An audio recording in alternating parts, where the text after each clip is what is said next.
And we're live. Perfect. Everyone, hi. Bruce Muffson, LCSW, SUNRIDGE of Nevada, coming at you with another video breakdown and another live stream. We did something a little bit unusual tonight, so I want to get your feedback and your ideas on how this is working.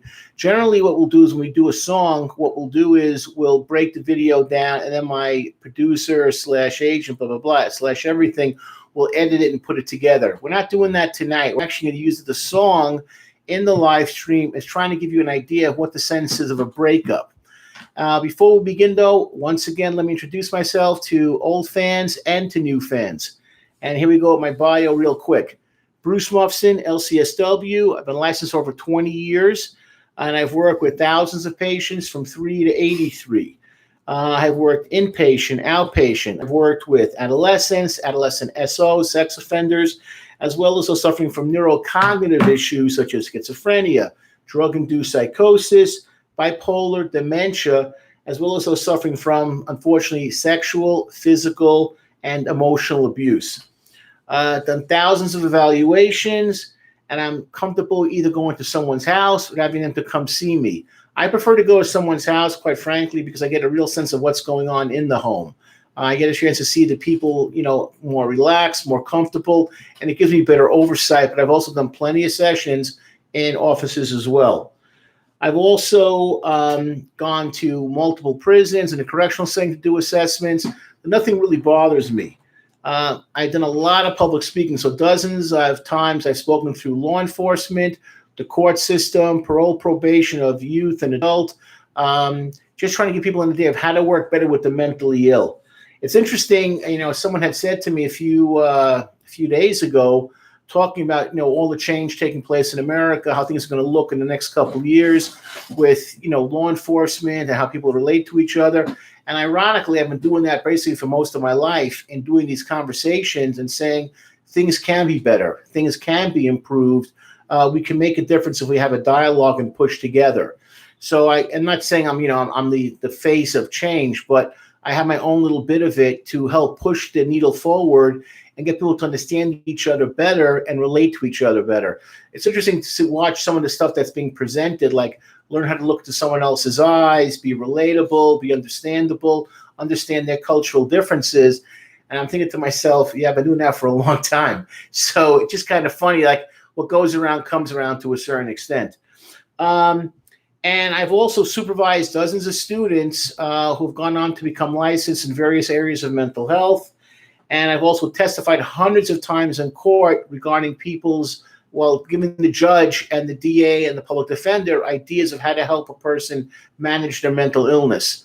And that's really important. I think that's something that's actually going to become more and more relevant, working with law enforcement more closely and working with the courts also more closely. And you need a special kind of social worker to do that, to be honest. You need somebody that's been battle-tested, battle-hardened, and understand diagnoses, understand people, understand situations, and how to come to the best decision for someone in general to help them out. We're trying today in mental health to avoid arresting people, to avoid, getting them locked up or mistreating them. We get it. Its system is not working. So I'm trying to be part of that action plan and how to make it more effective, be more aggressive in the sense of preventative and getting things done initially versus 3, 4, 5 months later, and more follow-up and more self-awareness. Okay, now here we go. We got this particular song, and again, I want to thank all the fans that have sent in dozens and dozens of artists. I think I'm up to about 75 musicians. So just want to know, I take all of them seriously because I write back to all of you that have sent it in. And if we don't get to it now, we will get to it at a later time. Don't worry. We got an email from a young man who said to, I'm not going to share his name. I'm not going to share his background because it's somewhat, he wants, I'm just going to protect his anonymity. That's fine. But he was saying that he has suffered from various issues that have affected him mentally. And he was saying that he's having a hard time being able to relate and move forward and get things accomplished and get things done. Oh, boom, here we go with the questions already. Everyone's getting faster and faster. Give me 1 second on the questions, guys. And the point is, he said, I'm feeling a certain way. Can you break down certain terms for me? Which I said I'd be more than happy to do so in my head, which I did. And then could you tell me how you feel about this particular song by this particular group called Montreal, which we'll do in a few minutes, because I feel the song resonates to me. In a way, this makes me really happy because once again, and I give kudos to my agent slash producer slash bottle washer when he suggested using music as a way to reach people, because it's amazing to me how people will say to me, this band, my band resonates with me and gives me a feeling of something that other music, music is great, but these guys, this person really strikes home for me. And after listening to the song like I've done with every group multiple times, I understand why he was attracted to this song in particular and kind of why he liked the group so much. So I'm going to break the song down in a few minutes. What I want to do is this. I want to kind of clarify some of the things that he's talking about and kind of give you guys, everyone that's watching, some understanding about personalities and about yourself a little bit as well. He used the term, three terms. He wanted to get me to break down three words and how they related in a sense to him and what he's going through. He used the word disassociation. Okay, and the reason why I liked his email and liked his choice of a song is that this is something a lot of you guys have gone through as well in your own individual way. So it all kind of correlates. So what is disassociation? Disassociation is a state in which some integrated part of a person's life becomes separated from the rest of the personality and functions independently. It's like you're looking like this way and part of you is no longer involved. You just like zone out. You're not involved in your marriage. You're not involved in your day-to-day. You're not involved with your friends. You're not involved at your work. You're kind of going through the motions. And you disassociate. You don't have yourself involved anymore. The other word he wanted was derealization, is an alteration in the perception or experience of the external world so that it seems unreal. Like you can't believe you're going through this. This is not happening to me. And we generally see this with people who are going through a tremendous amount of trauma, where people that have been, let's say, for instance, in a concentration camp, or refugee camp where you had status this way and now you're literally groveling on the street. People lose all their money. They get fired from their job. They have a huge mental health issue and they're on the streets. Like, how did I get myself in this situation? And I've heard people say that to me multiple times. It seems unreal. Like, I can't believe, Bruce, my life turned out this way. I never expected it to be so horrible. Other symptoms include feeling as though one's environment is kicking in spontaneity and emotional coloring and in depth. Emotional coloring and depth. It's a system that may appear in moments of severe stress. Yeah. When something is happening, like you're reliving it, you're seeing it again, like, oh my God, here we go again. Another boyfriend likes to put hands on me.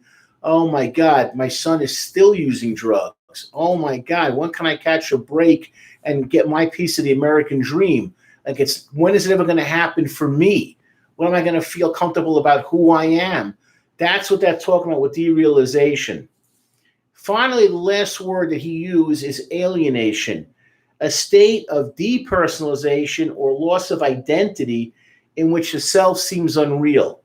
Okay, thought to be caused by difficulties in relating to society and the resulting prolonged inhibition of emotion. When you alienate yourself, it's like you're feeling like I don't belong. I don't fit in. I don't fit in because the way I look, my race, my ethnicity, my background, my religion, what I like, no one else likes. And you feel like I don't feel part of anything. I don't belong. It's amazing how many teenagers have told me that. Even though on the outside, they look like they have it all together. Attractive, good looking, athletic, smart, handsome, pretty. Doesn't make a difference. People will feel this alienation, even on that top level. You think like it can't happen to them. Believe me, it happens to them more than you realize. I just feel so alone. I have people say to me they've been in crowds of 10,000 people and they felt as though they were a single person.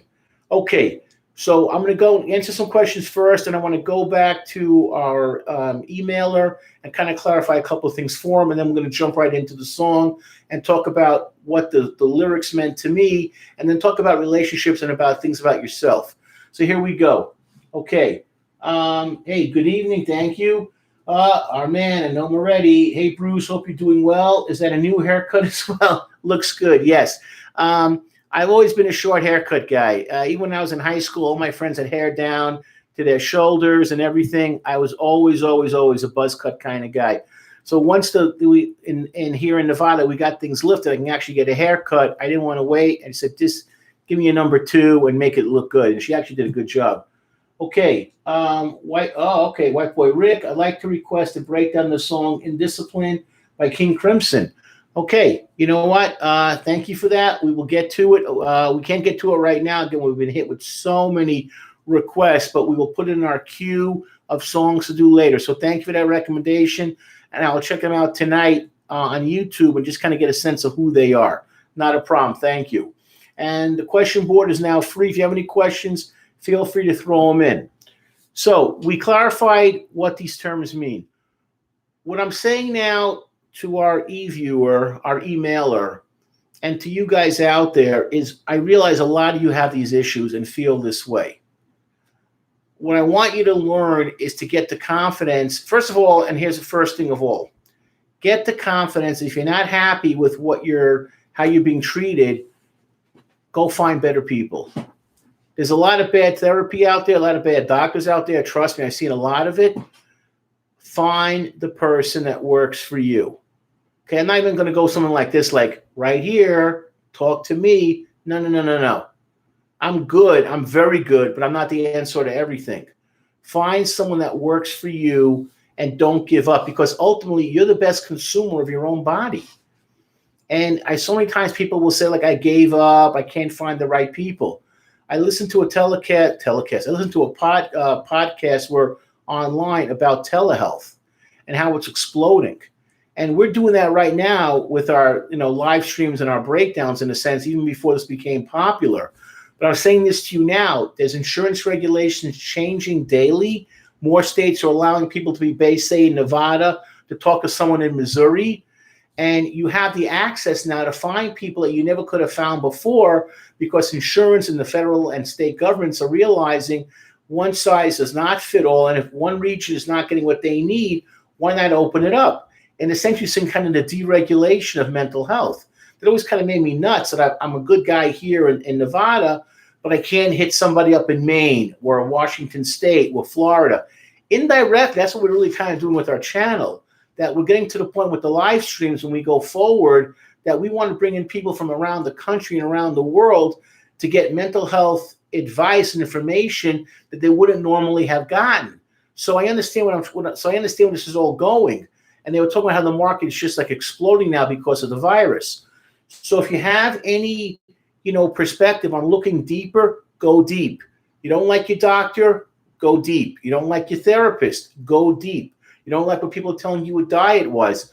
I've learned about dieting so much in the last 2 or 3 years about my body that I had to adapt and change. And I'm saying it's because I learned from listening to other people. That's what I want you to do. And to this person that emailed us, I wish you the best. Don't give up. Don't give up. I know you feel at this point very helpless and hopeless. That's a very common feeling, which is why you use those words. But for him and for everyone else out there, go forward, be aggressive. And if you got questions, throw a question right now on here, because I'm more than willing to share with you how the telehealth is working and where it's working towards. The VA, which is Veterans Association, Veterans Affairs, they use it. For the vets, it's becoming a norm. It used to be kind of wacky and weird, but the reimbursement is there. It's going forward. So don't be afraid to ask questions. We got small questions popping in. Big man guy. Every homie, you're straight up great guy. That's all I got to say. Hey, homie, thank you. Great compliment. Thank you very much. And I'm in Maine.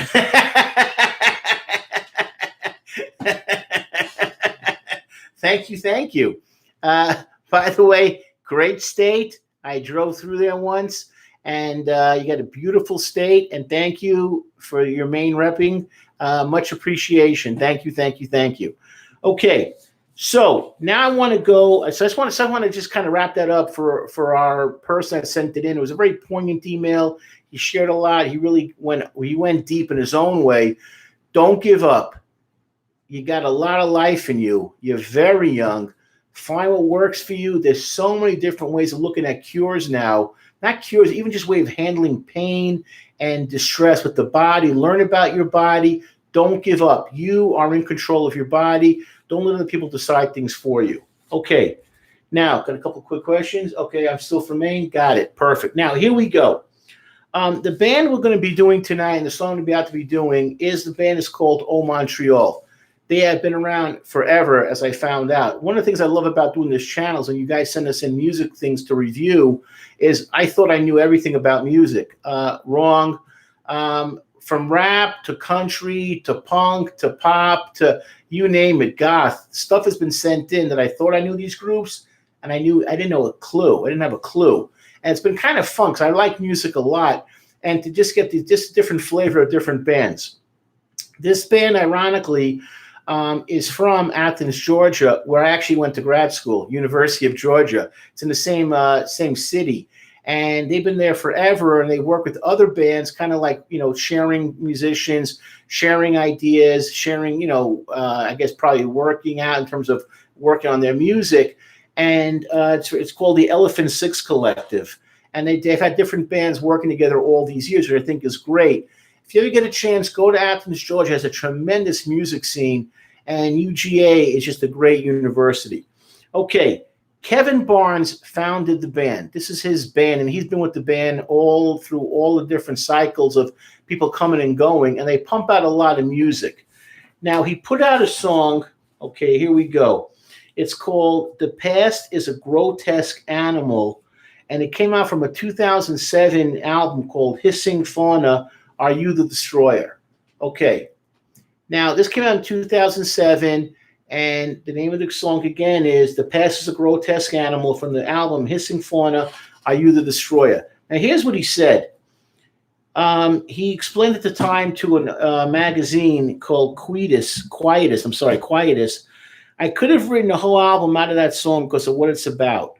My wife, Nina, and I had an I's relationship dissolving and all of the pressure I was feeling, the chaos, anxieties, and all that. It was a very insane period of my life. I've been writing, and I had so much material I could have put into that song. But at a certain point, I felt people would just want to eject the CD and throw it out the window. I guess he felt he had reached, the maximum input that he wanted to do.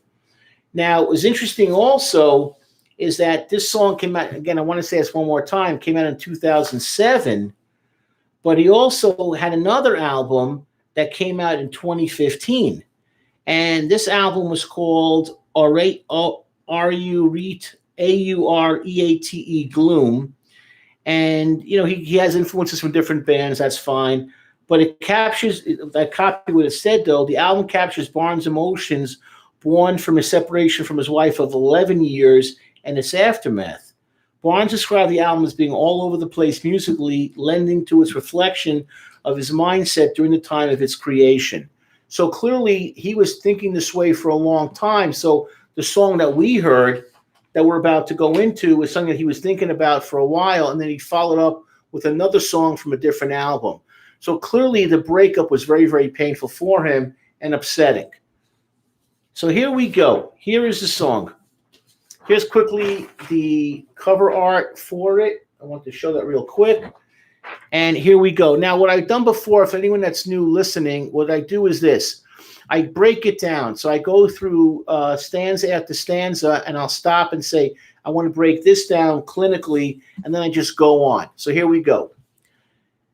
What's interesting is that when I listen to the song, it's clearly a lot better listening to it live, because the song, when I listen to it, they have a very staccato beat from a guitar and a keyboard. It's like da-da-da-da-da-da, da-da-da-da-da-da, da-da-da-da-da-da, and then after 2 minutes, he joins the group, and then he starts to sing the song. So it's very rhythmic. It's pulsating. Da-da-da-da-da-da, da-da-da-da, and the keyboard and the guitar work singularly. It's really interesting how they put it together. They're really talented musicians.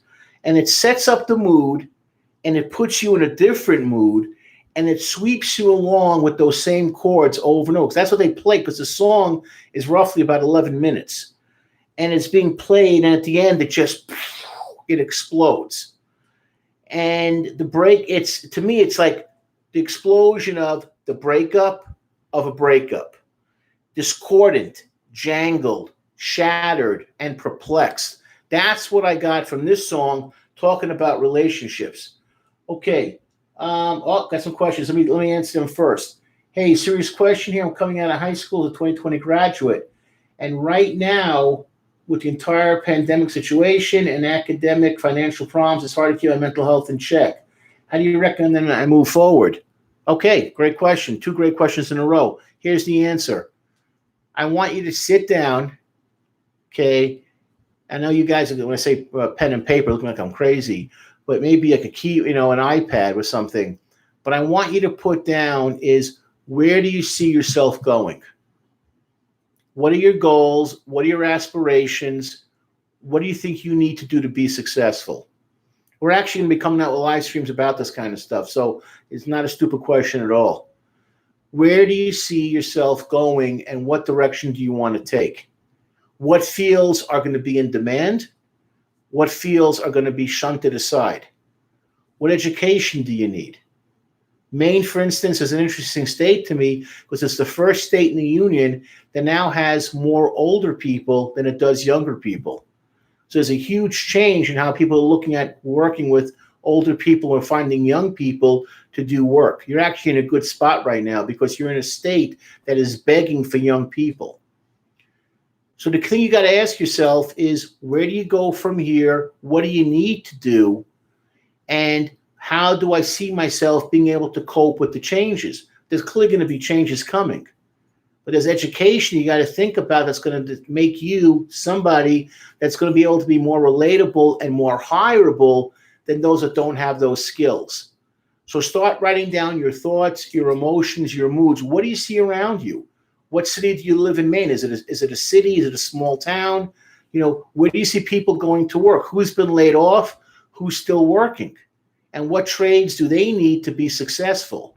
So we're going to do this more in some more of the live streams coming down the road, but that's how I want you to think. Use this downtime as a chance to sit down and say, where do I go from here with this massive upheaval? Eventually a vaccine will be found. But what have you done so far to put yourself in the position of being ahead of the race and not behind the curve? Okay.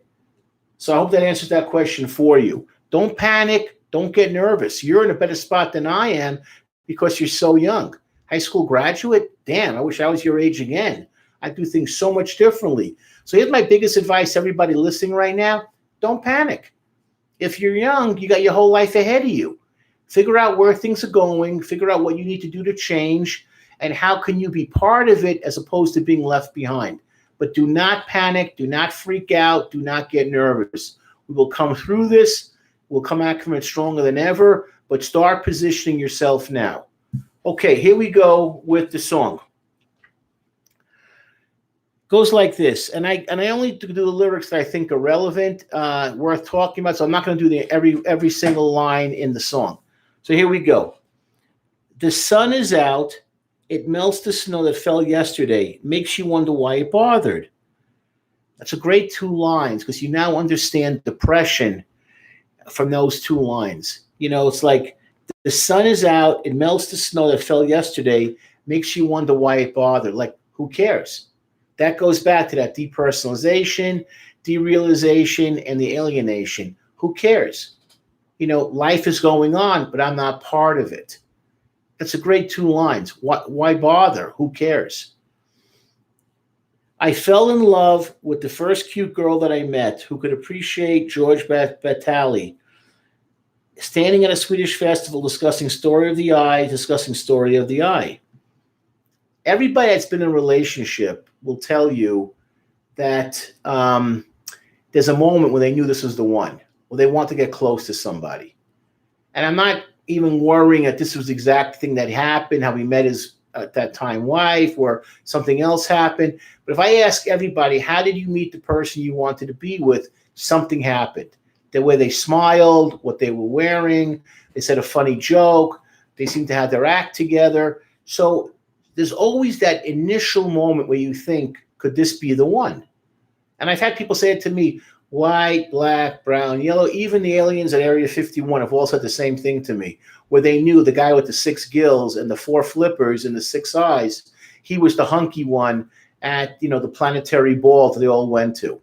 Like they knew that this was the one they wanted to spend their time with. So we all go through that moment, that sensation of, wow, I just met somebody that's not like the others, that made me feel like giddy inside, laughable, happy. Everyone goes through that. And if not, your chances of success are probably going to be fairly dim. You got to have some kind of attraction. What makes the person makes you happy. That chemical attraction. So here it goes. So it's interesting what happens. And we all have that moment. Like, that's the person time I knew. It's so embarrassing. The next stanza. It's so embarrassing to need someone like I do you. Yeah. You know why? Because it's hard to sometimes say I need my other half. I can't do it alone. I have a partner now. And sometimes, as much as we think we know everything, we're the end-all, be-all, we're God's gift to relationships, you're not as competent as you think you are. I'll give an example. I've been married now, it seems, about 87 years. And I've gotten some jokes about that. I'm joking, okay? It's not 80, because I always say it's in dog years. But I've been married now about 30 years. All right. I have to say this. My wife is excellent with computers. She can sit down and figure something out that I'd look at it like a moron for 3 hours before I give up. She looks down. She can decipher software.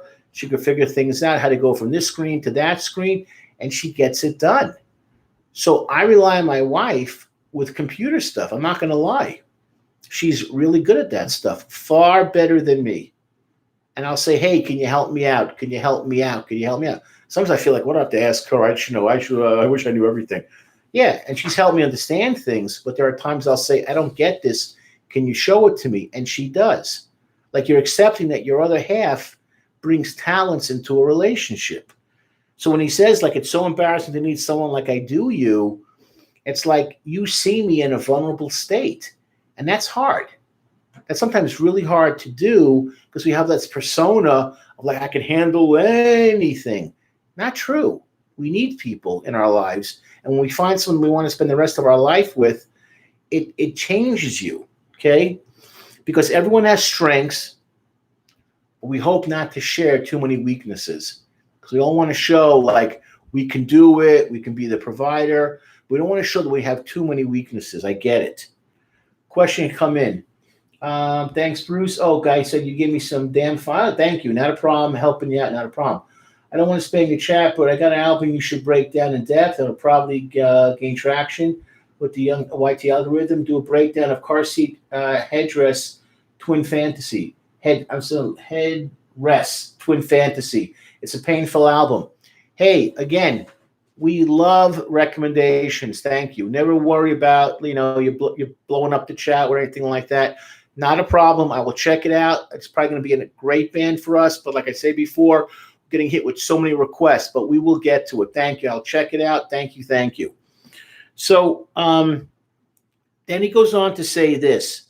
And he's playing the guitar. It's interesting because there's one guy, he's playing guitar. There's a guy on keyboards. There's another guy on guitar, and there's a guy on drums. And when you have 3 guitar players playing the same chord, it creates a very powerful, push forward. And he goes like this: I'm flunking out, I'm gone, I'm just gone. But at least I author my own disaster. What he's trying to say to me with those lyrics is, I did not bring you into my failures and screw-ups. That's what we want to believe. Not true. Okay, reality is if you screw up, it does affect your partner. It does affect you if you have a family. So when people say things like, this was my demise, this is my failure, this is my mistake with gambling, addictions, cheating, misusing money, not a good parent, it doesn't affect you, it's just all me. It's not, because once someone has to rely on you 24/7, it changes everything. Either you step up or you don't. And it's hard to understand that sometimes. Like, no, it didn't affect you. Oh, it did affect you. They may not say that out loud, but it does affect you. So be aware that when you go into a relationship, guys or girls, is that what you do has huge implications on a relationship if it's a negative thing. That's what I always tell people. If you're not sure about yourself before you commit, get some counseling. Think about what you need to work on. What are your weaknesses? Forget about your strengths. Always work on your weaknesses in a relationship, because that's going to determine how good the relationship is going to be. And one biggie I will say right now before I go forward: don't do secrets. If you're lying to people, if you're lying to your spouse or wife, you do that, most marriages will not recover. So if you got problems in the marriage or in the relationship, a lot of people now are living together, and I don't care what your ethnicity is, your sexuality. Everyone likes to say, "Oh, I'm so different." You're not. I've counseled couples from all backgrounds and all different types of personalities and all types of sexuality. It's amazing how it comes down to, she didn't take out the garbage, where he didn't tell me where he was going. Like, so you think like, oh, we're above it. We're not like everybody else. You are. And communication and secrets are destructive, and that will destroy a relationship very, very, very quickly. Do not keep secrets. It's not healthy. Okay. So it does affect your partner. So i.e., the biggest thing is going to be money. If you got any kind of problems financially, don't hide it, don't hide it, don't hide it. I've known plenty of people that got caught in that loop of, living here in Las Vegas, the gambling and not sharing it, and it destroyed the relationship. Divorce was imminent, or separation. It destroyed the kids if they were involved. Do not keep secrets from your other. Just don't do that.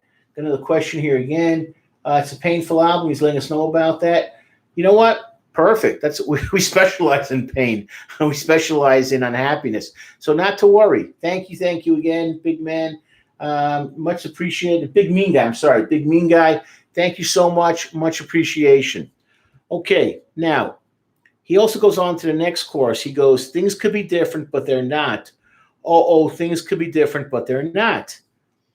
Yeah, what he's saying to me is this: I was hoping that we could be together forever. Okay, that's everyone's fantasy. White picket fence, 2-car garage, 2-story colonial. Okay, you have 2.3 kids. You have the Labrador in the front yard barking when you come home, and your kids are above average. That's everyone's fantasy. You follow, I don't care what stereotype you want. That stereotype has been so ingrained that you follow that one. I'm like, wow, I have an attractive wife who's waiting for me when I get home. My kids are well behaved.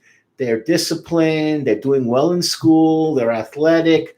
I got the white picket fence. I got the green yard. I got the dog that's barking to see me.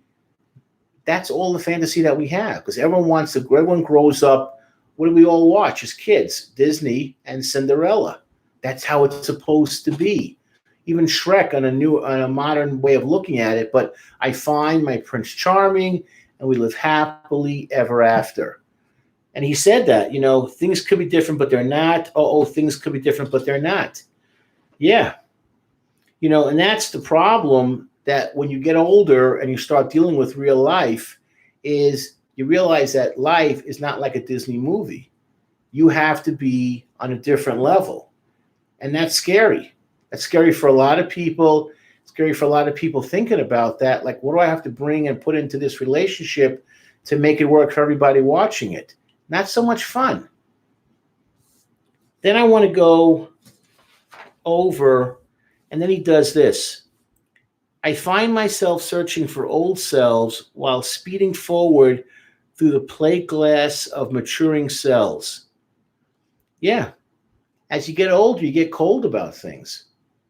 The love, the intimacy, which of course should be red hot initially, and you should have an appropriate, intimate life that should continue. That's important in any relationship. But what happens is life itself changes. People are saying to you like, oh, I'm in love. And then you have a child born with disabilities. And all of a sudden, things change. Your spouse tells you she has a lump in her breast. And all of a sudden, things change. You're working at a company for 8 years. You're doing well. And all of a sudden, the manager says, hey, Bruce, because of the virus we're laying you off, and you just bought a new house. So all things happen. Things change. You find out that you have a medical problem. You find out that your mom is now 71 years old and is starting to become demented, has dementia. Maybe Alzheimer's is creeping in, and you got to find a nursing home, and you make her live with you, and it's hard. Life happens. Someone gets into a bad car accident. I can go on and on and on, but you get my point. We always want to say like, oh, we're in love forever, just kind of enjoying ourselves. Then the coldness of the relationship happens because hopefully you mature. Hopefully you grow. Am I a better husband than I was 30 years ago? I'd like to think so. There have been times there are things that I failed at. Am I a better father than I was when I started? I'd like to think so. To grow and mature. And I've had some really, really difficult situations in my life where I had to really dig down deep and try and find something about myself to go forward, to improve, to be a better version of the person I want to be. Okay. Triggered holes. Boy, car seat, headrest, pog. Okay. Thank you. That's another band. Thank you. We appreciate it. Keep on throwing those bands out. But the point is, though, what I'm trying to say is that what I like that line again is that I find myself searching for my old self, my fun self, I didn't have to worry about things self. While speeding forward to the plate glass of maturing selves, yeah, things are different. Like I got kids who are younger, obviously younger than me, but one's in high school, one's in college, and they'll do things, and I'll see them taking naps, we're sleeping, we're just having fun. And I'm like, guys, enjoy it while you can, because once reality hits, it's a different world.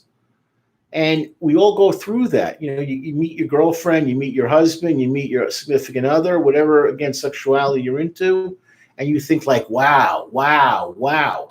And all of a sudden, maturing. You got to mature. You got to grow up. All right. Another thing, too, he goes like this. We want our film to be beautiful, not realistic. Yeah. I want to go back. I'm sorry. Because sometimes I want it's the segment before. It goes, sometimes I wonder if you're mythologizing me like I do you, mythologizing me like I do you. Bang, bang, both sides. My wife has done this to me. She'll say things to me like, oh my God, like you're amazing how you did that. Or I remember you doing this, where you stood up for our kids, where you didn't let that person yell at me, or you backed me up. And you have a mythological perspective on the relationship. And, people do that. Great quote. My partner did this, or she did that. They were amazing. Oh my God. You put together that party for 30 people for your mother in like a weekend. How did you do that? That was incredible. If it's a good relationship, that's what tends to happen. Oh my God, you did this, he did this, she did this. And those myths become part of the relationship. I know my wife, I've learned this the hard way. I've learned to keep my mouth shut about my childhood, my adolescence, and growing up, because she's like, did you really do that? Is that true? I found out you dated a lot more than I was led to believe, stuff like that. And you get like this myth of like, oh, he did this, he did this, he did this, he did this. Same thing with my wife. And like, sometimes you got to go like, you know what? I don't know if I even said that, but what I tell to my kids is like, Dad said this one time. And I'll say like, I don't remember saying it, but if you say I did, then I probably did. That's it. I say a lot of dumb things and a few intelligent ones. So I'll just take it, good or bad. But you get that myth in a relationship, mythology, and that's what happens a lot when you have time put in. Okay. So I wanted to, I like that line. Like I do you, like I do you. Mythologizing me. I know I butchered that word, like I do you. So we want our film, the next stanza is we want our film to be beautiful, not realistic. The reality of a relationship is often not fun. You're holding up into the light, okay? It's unlike the movies in Hollywood. No relationship is perfect. I like to make the joke, my wife hates it, when I'll say I've been married now almost 30 years and 2 years have been happy, you know? So what about the other 28? Not good. I've endured them. It's like, you know, a 30-year sentence, you know, being in prison. So, you know, she hates when I say that. Is she here? Okay, good. No. All right. But my point is that, you know, you look at it, what is the reality of the relationship? I've said this before in other videos. My mother had a horrible marriage with my father. And they were married, I got to believe, over 40 years, I think. And it was a bad one. My mother was not happy. She realized very early she was trapped with my dad. She didn't have a whole lot of education other than being a high school graduate. And she wanted to leave. She did leave for a couple of days. She was told to come back, of course, by a male lawyer, because they were only letting female lawyers back then. And she said, I stuck it out for you kids, you and your sister. And I felt, not that I felt bad that, you know, she, you know, like, well, if you weren't born, I would have left. I mean, I get it. She was being a good mother, but she said, I couldn't leave you kids alone with your father. He was not responsible. So when you look at the coldness of a relationship, I get it.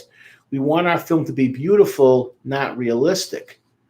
You know, forget about things like, you know, your spouse after 20 years will see you coming out of the shower. My wife will often say to me like, "Ugh, God, it's disgusting. My God, put a towel on." You know, like stuff like that. I'm not the handsome hunk I used to be. But also about, have I been respectful? Have I swore at my wife? Have I put hands on my wife? Was I faithful to my wife? You know, did I really love my wife in my heart? Did I do the best I could for my family? Did I provide? You know, you start looking at yourself in the totality of life, and you realize as you get older, like I am, that life goes by so quickly. What did you put into the relationship? Did you really make the effort? And sometimes I meet people through work that have done things that just like blow me away in relationships. I remember one guy telling me how he stayed with this girl who clearly was, you know, I could see had just processing issues and was somewhat low functioning, mentally challenged. And he said, I stayed with her because no one else would. Her parents threw her out of the house when she was like 16, and she stayed with me. And he goes, I know she has limitations. I get that. But she was abused. I think it was sexually. He told me certainly physically, certainly verbally, because I hung around. I didn't want to leave her. And she's my wife. Married now like 20 years, blah, blah, blah. You know, I went to see them, did the assessment. I left the house, honestly, and I went to my car, and I like sagged, not sagged, I kind of leaned against it, and I thought, wow, could I do what he did? I don't know. Honestly, probably not. That's a rare breed. When I hear about people going above and beyond, I'm impressed. How people do certain things where you want to look back and say, what kind of spouse were you? What kind of partner of you? You know, did you just walk away? You know, I could never look myself in the mirror. If I left my kids behind, I'd have to break every mirror in my house. I couldn't look that way. I'd be humiliated. I left my kids behind. What kind of father could I be? I'll tell you a quick story. Where I read this years ago, this woman married a Navy pilot, and they were married like 2 weeks before he was shipped out to Vietnam. He goes to Vietnam, he gets blown out of the sky, and they're able to recover him. I guess he was parachute worked, and but he was burned horribly, multiple physical injuries. He was shipped home. She said when she went to see him, to get him, she couldn't find him. She said, I know he's injured, but where is he? He was in a wheelchair with a tag announcing his name. Back then, that's kind of how they did things. And he was like 90 pounds, like just destroyed physically. There was nothing much left of him. And she said, I took him home and I cared for him. And she was married, I think, literally only several weeks, young Navy wife kind of thing, blah, blah, blah. And she cared for him. And he didn't get better. He had horrible physical injuries. And even his family said to her, leave. That you're not going to have kids. We know you want children. It's not fair to you. We don't hold it against you. Our son is horribly incapacitated. You can leave. And she said to him, for better or for worse, in sickness or in health, I'm not leaving. I'm going to care for him. And she grew old with him. Could I do that? I don't know. It takes a special breed of person to think that way. Actually take lines seriously. Sickness or in health, for better or for worse. Sometimes in life, things are for worse. You got what it takes. So I want people to kind of understand that and kind of, share with me your experiences on this kind of stuff. Another story, I had a situation where I had gone to some other city, another state, and I ran into somebody who knew me. We were talking, and he said, he's a doctor, he's going to be a doctor, and he said he had a patient where the wife had horrible arthritis. If you ever have arthritis that's bad, you know what I'm talking about. Rheumatoid arthritis is like excruciatingly painful. And it was so bad for this person that there was no way she could conceive. It would be agony to deliver a baby. So she said to her husband, who desperately wanted children, she told him the truth. And she said, look, I know what you want. You can leave. I'm not going to hold it against. I know how much you want children. And he said to her, I ain't going anywhere. You're my wife. And I'm still, and you're stuck with me. Whatever's going to happen, we do it as a couple. Can't have children, that's fine. But we'll get through this together. When I heard that story, I was like humbled again. He said, because he had actually compared me to this guy over some horrible thing I had just gone through. He goes, I see you in that same level. I said, oh, great. Wow. That's kind of not a burden, but how people look at you. So going back to that stuff again, look at some questions. Big Me Gats, painful album, and car seat, headrest spot. Yeah, no problem. Sorry, no new question. Anyone has a question? I know what I'm saying tonight is kind of deep. Kind of going to deep waters, uncharted waters, but I really want to kind of stress these points tonight and use the album and the song as a way to break a lot of stereotypes and bring up a lot of metaphors and clarification about what I want to see from my audience. Okay, now, so here's a next thing. He goes like this in the next stanza. Project your fears onto me. I need to view them. See, there's nothing to them. I promise you there's nothing to them. Every time I've been in a relationship, even before my wife, when I was allegedly dating a lot, whatever, people would say that to you ultimately. I see you as my big protector. I could hide behind you. Women will say that to guys. I'm sure in other relationships too, whether you're bisexual, lesbian, the same comment is made. Like, I'm looking at you as my anchor. Because both people know in a relationship who's the strong one and who's not mentally. Obviously, physically, we get that. But also, even more importantly, who's stronger mentally? Who has what it takes to give the other person comfort? I'm your protector. I'm your guardian angel. I will always have your back. I will make you a better, stronger person and, of course, happier. And it's interesting when they say that all the time. Project your fears onto me. I need to view them. See, there's nothing to them. I promise you there's nothing to them. Oh, you with me, baby. You're with me, honey. I got your back. I'm going to take you away from wherever you came from. I'm going to give you self-confidence. I'm going to give you self-respect. I've heard this dozens of times in couples counseling where individual people saying to me, when I lost her, I lost my life because I needed her. I was 6'4", 240. She was 5'5", 115, but we both knew who the strongest person in the marriage was. And when she was gone, I collapsed emotionally, Bruce. I couldn't do it anymore. 30 pounds, started becoming an alcoholic, didn't leave the house. I wasn't shaving. I took off tons of time from work because we both knew who the real tough guy in this house was. And it wasn't me, it was her. I've had the flip side, like, oh my God, when he was gone, I didn't know what to do. I felt emotionally numb. I laid in bed for weeks just crying hysterically. I could not imagine a life going forward without him. He's 82, I'm 80. He just died. But I looked at him, I saw the man I married when I was 20 and he was 22. And I saw what he was. And without him, there is no point in living. And I've heard of dozens of stories of literally the guy dies at 9 o'clock. She dies at 4 o'clock. Like, I will not be apart from him. White, black, brown, yellow, it's irrelevant. He died at 8:30 that night. and she died the next morning at 9 a.m. Like, can't be apart. Like, I cannot envision a life without the other. That's how important this person is to me. And I want people to kind of understand that kind of stuff, understand where people are coming from, and get that concept down. We got another guy. No, hey, Max Sanchez, Chris Stapleton, Drunkard's Prayer. Please review the song. Thank you, Max. Yes, we will. Not a problem. And what I'm getting from this tonight is you guys are sharing with me kind of like your special group, your special artist, your special song. That means I'm reaching certain people tonight to think about things. Fantastic. Keep it up. We love it. So I get it. I get that point across. Here's another thing also. I'm so touched. He goes into the next stanza. I'm so touched by your goodness. You make me feel so criminal. How do you keep it together? I'm all unraveled.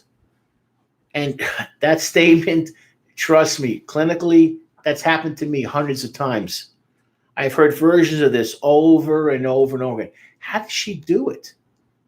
If you're able to respect somebody, like I have such awe, not in a relationship, my agent and I, but I have such respect for the guy because he's put so much of his heart and soul into making this concept successful. I mean, I can never thank him enough.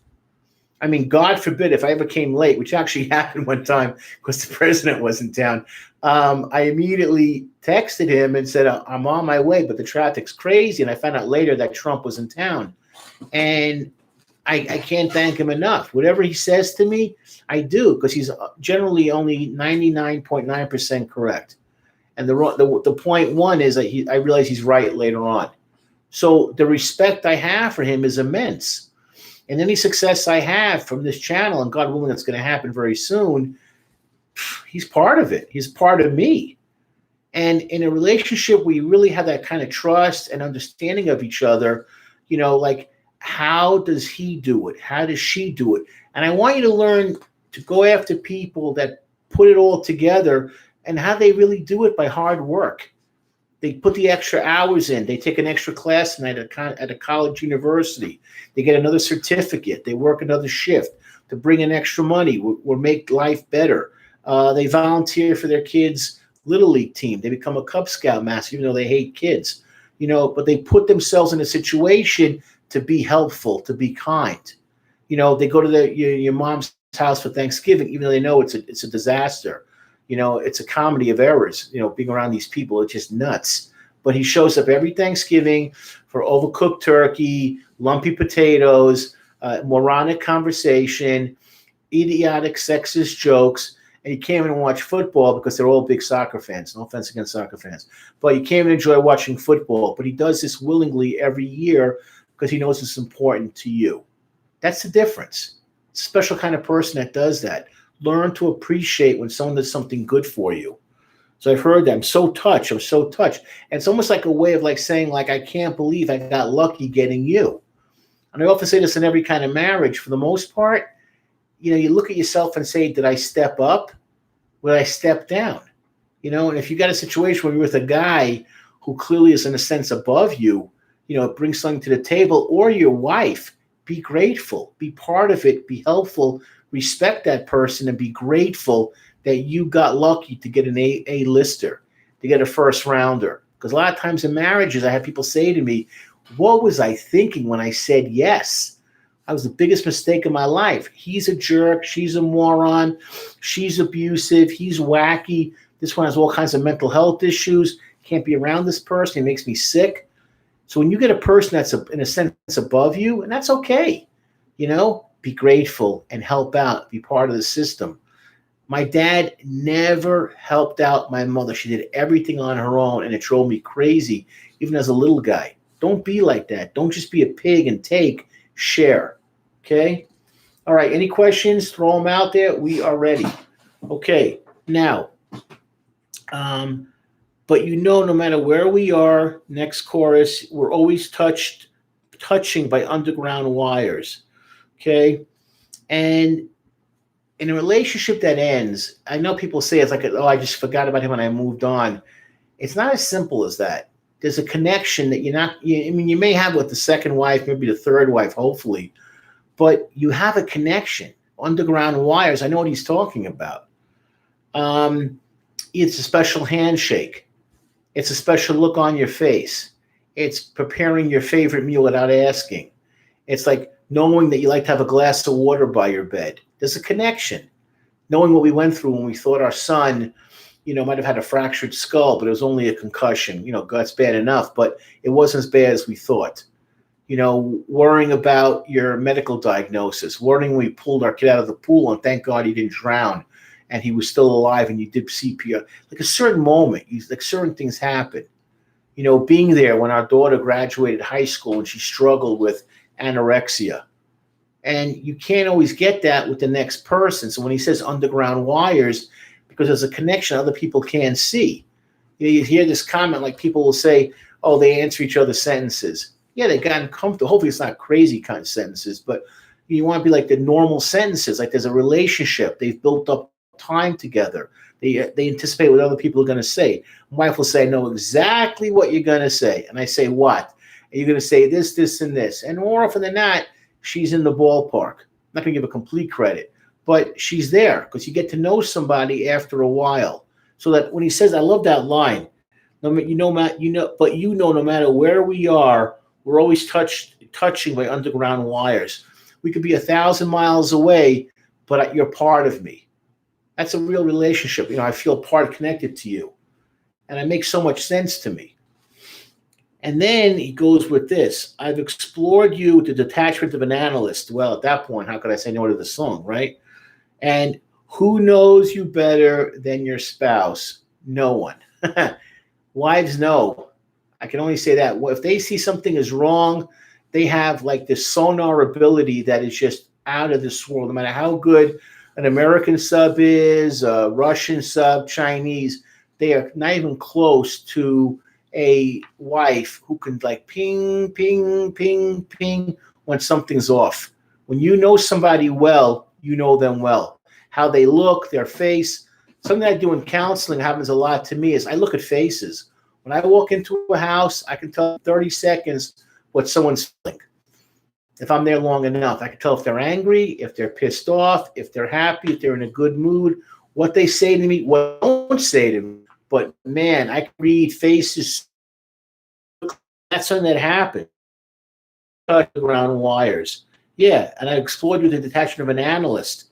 Because who knows you better than your significant other? No one. Because you've been through it together, from the good and the bad and the in-between. You've seen them. You know what each other looks like. Okay. And, there'll always be that secret, connection. And even when you have kids, it gets even to be more serious. Okay. Here's what I want to share now also. I want to kind of, bring it all together and kind of, take it home. I was looking online for how do you handle the breakup of a marriage or a long-term relationship. Okay, fine. And I found a couple of articles, and they were okay. I'm not saying anything was amazing, but I saw one I want to kind of share and kind of go from that perspective. It goes, this is how to get over a breakup according to relationship experts. It was Andrea Shantum. It came out basically about a year ago, and it's from Good Housekeeping. All right, number one, they say these things if you're going through this. And I was listening to some articles, and I watched some articles about Kevin Barnes talking about his daughter now who's grown up and his relationship with her, how he does things with her, how does he get along with her. And they go, number one, rebuild your self-esteem. Okay, if you're not feeling good about yourself, try and work on yourself. Try 3 new places, meaning like go out someplace different, somewhere you might take a walk. Try 3 new places, just 3 new places. Avoid having a rebound, meaning having a rebound affair. Because I say what hard times happens is people will say, let me have a quickie, let me get back into the sack, so to speak, and there's no emotional commitment, and the other person gets hurt where it ends badly. So they say, don't just do it for the sake of doing it. Try and find some emphasis on why it's going to work. Take a realistic walk down memory lane. That was a valid point. If the relationship is over, why is it over? Write down why it's over. Was this person violent? Did she have problems with gambling? Was there addiction issues? Was there lack of communication? Was this person on time? Were they dopey in different ways? Were they always looking for a new job? So take a walk, realistic walk down memory lane. Write down, number 5, write down all of their negative qualities. You did break up. So what reasons did you break up for? What was really the purpose behind it? Not all on you, not on them, but what were their negative qualities? And you'd be surprised what you find out when a relationship, comes to an end. This comes up a lot now. Do a social media detox. Do me a favor. Don't make yourself look crazy by saying crazy things about your ex online. She cheated on me, and here are the pictures. Here are nude shots of her.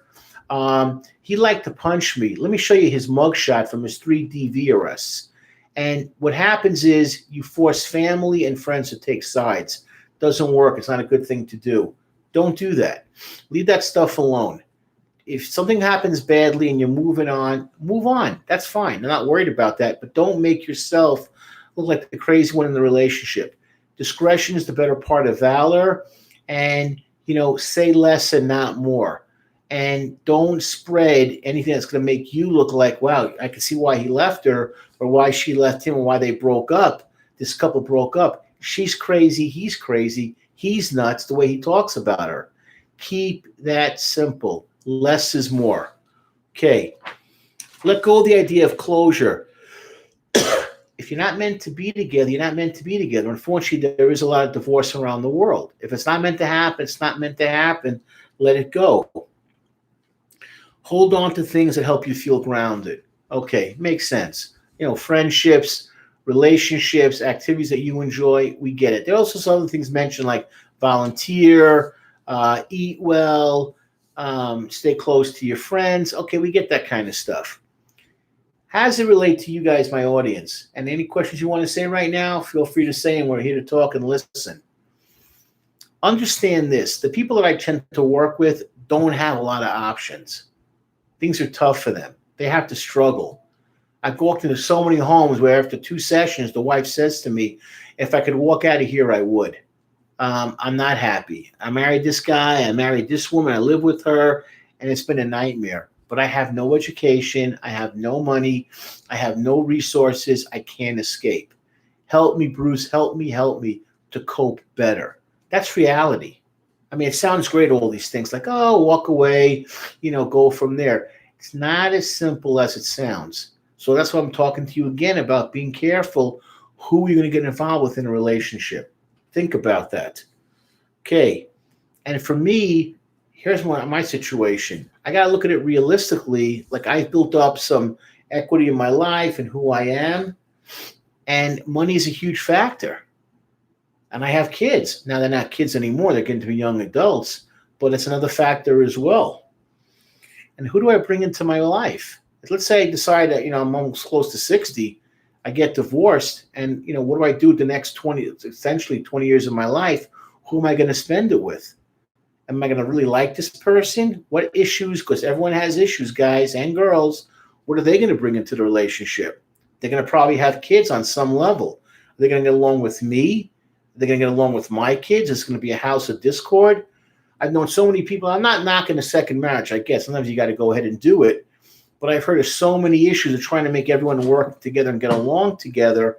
And don't think you're any different or any special than anybody else. White, black, brown, yellow.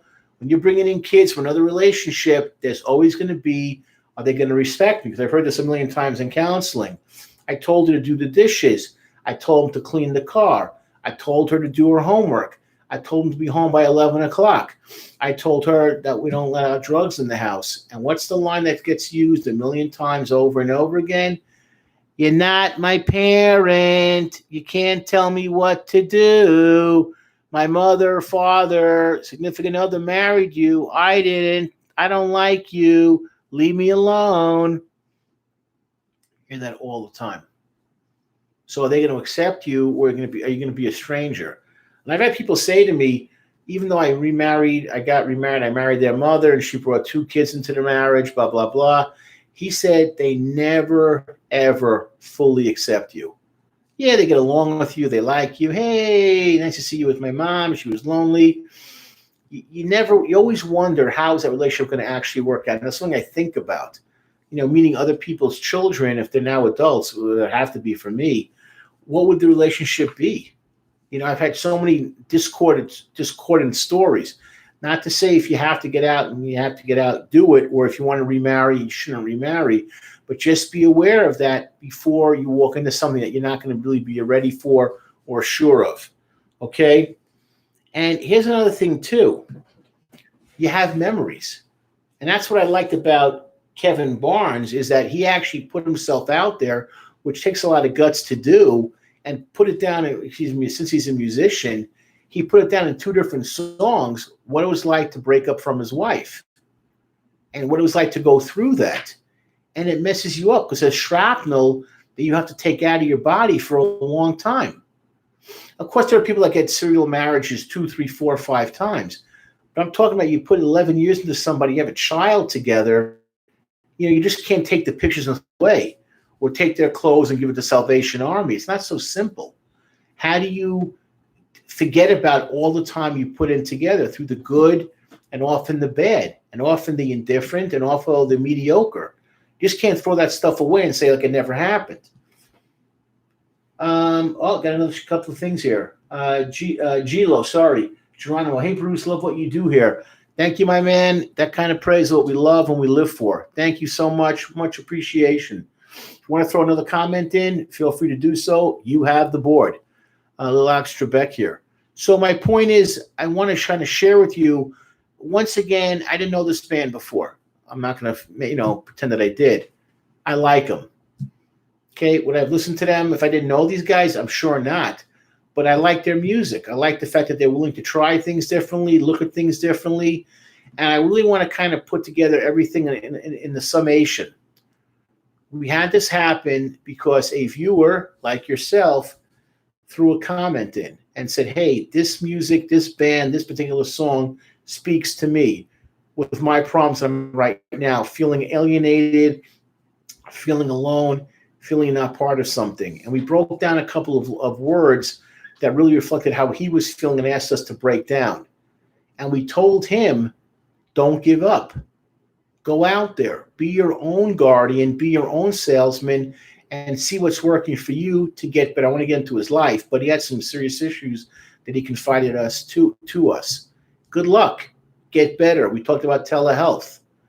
And for those of you, for the song, I like the song, how he put it together, the guitar work and the keyboard flowing together, and almost an 11-minute song, talks in a lot of interesting ways, a lot of intelligent ways about what a breakup does to somebody and how it affects you and how he uses the lyrics to define his being upset about it, being unhappy about it. Credit him and to the band, Montreal and to Kevin. Great job. At the same time, we're trying to let you guys know through these illustrations and examples, you have power to change for yourself. Figure out who you want to be first, and then find that person that will hopefully enrich your life, make it stronger, and make it better. Another question here threw in. Appreciate you. I've learned a big Mac Miller videos. Thanks, and keep it coming. Hippie habits, not a problem. What did you learn from the Mac Miller? I'm just curious. What did you learn from the Mac Miller videos? I'm putting you on the spot. So real quick, what did you get from the videos? And they're going to keep on coming. They're not going to stop. But that's my point is I want people to kind of understand that, and relationships do end, but you're going to have those memories. You're going to have those issues. And sometimes it seems sometimes easy to just kind of walk away. It's not so simple. I work with people that have great distress, great trauma, great difficulties in just getting through things day to day. And they share that stuff with me, which makes me, trying to help them even more to get out of the hole and the crevice that they find themselves in. That's what we want you guys to learn from these live streams. Tonight, we want to take a song that we felt was interesting, that was relatable to a listener, talk about relationships, talk about healing, talk about what's going to be involved, the sacrifices you're going to have to make, what you want to look for, and to give you the guidance to handle yourselves both emotionally, mentally, physically, when you get into a relationship. And we're going to be doing more of these kinds of live streams. They're coming. We're going to be doing them, more specific, different kinds of topics. And I want to get from you guys, tell me about a situation you had to deal with that kind of pushed you to make some hard decisions, whether it was staying with the relationship, what you did to make it work, or in a relationship that didn't work and why you walked away, and what have you learned from that, and what would you share with others that you learned about yourself going forward? That's some kind of, each one of these is almost like a homework topic. I want you to think about it from these angles. When I do these live streams, it's not just to hear me talk. I learn from you guys, and I want you to learn about yourself. And this last caller said to me, I learned a bit from your Mac Miller videos. Hey, man, icing on the cake. Love to hear that. So let me know what you did in the situation that we're talking about, that either how you managed to keep it going, and what was your spirit, what was your success, or you had to walk away from something, and what did you learn about yourself, and how have you moved forward to be more productive as you moved on, either to find a new relationship or learning about yourself, getting more self-confidence. That's the homework that I want to see happening here. Okay. Here we go. Okay. Oh, I got a couple of last second ones. Random. Okay. Keep doing what you're doing, man. Thank you, thank you, thank you. Much appreciation. Another one he threw in there. So many SMH, so many failed relationships. Almost scared to get back in a relationship now. Hey, my man, don't be afraid. Always do this. What have you learned from the ones that failed, and how do you do to go forward? Okay, how have you improved yourself? What have you had to learn to do better and do differently? Don't give up. Everyone deserves to be with somebody. It's not good to be alone. I see that with mental health issues all the time. You hopefully want to be with somebody, of course, normal. Don't give up. Keep on plugging away. Keep on swinging that bat. So good luck. Let us know if things do work out for you. We'd like to hear about your success. Okay. If we have getting a perspective on, okay, why he liked Mac, was mentally, spiritually, and what he might have been dealing with. I think a lot of people from my generation can relate. Thank you, thank you, thank you. Yeah. I'm going to throw in CS real quick. Thank you again, Bruce. Have a good day. See ya. Thank you, CS. We love you. You're great. Yes, you are still number one fan. And either you're 1A or 1B, but you're still number one. And thank you. Let me get back to hippie habits, getting a perspective on where Mac was mentally, spiritually, and what he might have been dealing with. Yeah, thank you. I think a lot of the people from my generation can relate. Absolutely. Absolutely. I didn't realize, I knew who he was. I didn't know him and his music. I really started delving into it. And I realized from looking at his concerts, listening to his interviews, a lot of people can relate. That's why we're doing these kinds of videos, really to kind of create an organization, create an army, create like a group, a force. People can start to realize, hey, this is relevant to me in my life and help me go forward in a productive way, so I'm doing things the right way. So thank you for that comment, Hippie. I really appreciate that. Hippie, thank you for answering. My pleasure, my pleasure. Okay, last second questions. Anyone want to throw anything out there? Feel free to do so. I hope this video tonight was kind of jarring and made you kind of feel like the song, like, uneven, splintered, like shattered, like, whoa, I got to look at myself differently now because of Bruce. That's what I want. We're going to come back with more of these kinds of things. It's not going to stop. So you more music videos. We're going forward with these live streams to kind of give people a chance to really understand where they're going from, why this stuff is valuable, how it can help you, and how it can improve your life. That's where we want to go with this. Okay, and with that, I'm going to call it a day. We're evening here, and thank you all for watching and listening. Again, Bruce Muffson, SUNRIDGE of Nevada. Thank you.